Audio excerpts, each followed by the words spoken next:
এরে যুবক, অন্তরটাকে বড় বানা, মানুষের বুকে লাগানোর গুণটা অর্জন কর।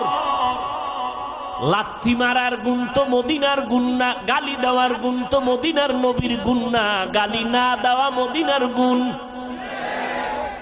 লাথি না দিয়া বুকে লাগাবি মদিনার আদর্শ।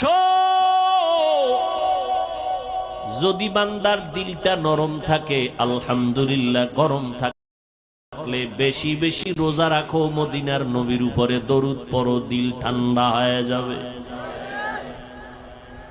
দরুদ পড়লে কি জেলাভি লাগবে? এটা কোন কথা?